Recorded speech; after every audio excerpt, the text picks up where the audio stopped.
Peggy 16.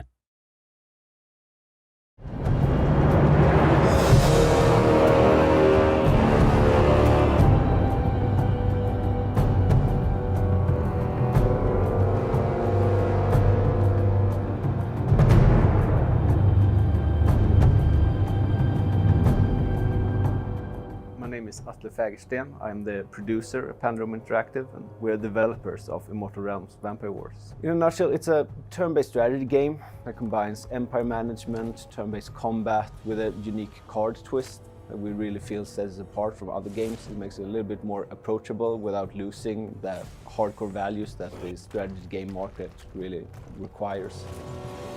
Immortal Realms story, it's very much about what we want to do was to take a lot of the classical vampire mythos and put them together into sort of a nice package. So we have 3 different clans in the game, the Dracul, the Moria, and the Nosfernos. And each of the different clans sort of represent this different aspect of vampire mythologies. Main and first protagonist is Vlad Dracul, which is the ruler of the Dracul faction. He's he represents one of the few pure-blood vampires that is still in the world. He's very honorable. He takes great pride in his name, his bloodline.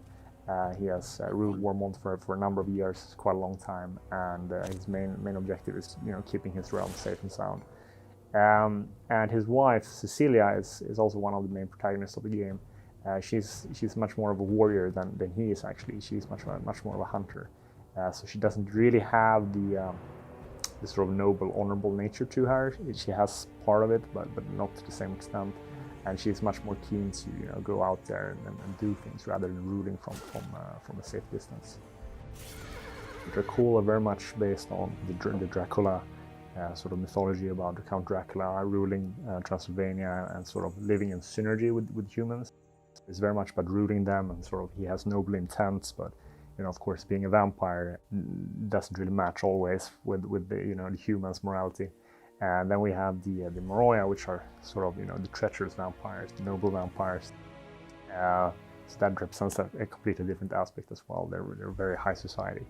And then, of course, the Nosfernos are the monster vampires, the ones skulking the sewers and sort of trying to get revenge for all the injustices done to them over the years. We've looked a lot at traditional vampire myths and lore to kind of structure our take on the 3 different, call it the core vampires. We have the bloodthirsty warriors, we have the monster type vampires, and we have the more highborn and noble vampires.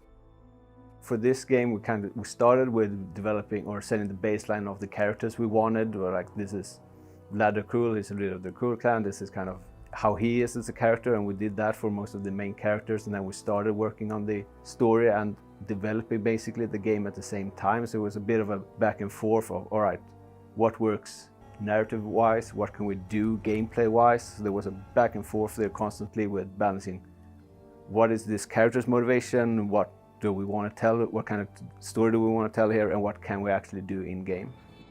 So the game is split into a number of chapters, 1 chapter for each clan, and there's 4 missions for each chapter. So we start with the Dracul clan, and then throughout the events that transpire in those missions, we sort of understand more about the world, and then those things lead into the discovery or awakening of a second clan, and then we pick up the thread over there. It is a narrative told in a chronological order, but with 3 different perspectives. While the game takes place during quite a short period of time, we're definitely hinting back at what the previous story has happened for hundreds and both thousands of years previously. The same characters that you play with in the campaign are, well, the vampires, so they've been around for a long time, one of them even 1,000 of years. So we definitely hint about that in the story, what happened when he was more active in the world and now he's coming back. We set out to make a dark fantasy world where basically everyone was a villain, or at least, not everyone is a knight in shining armor. So I'd say that each character has their own objectives, their own goals, own morality, and things are definitely not black and white.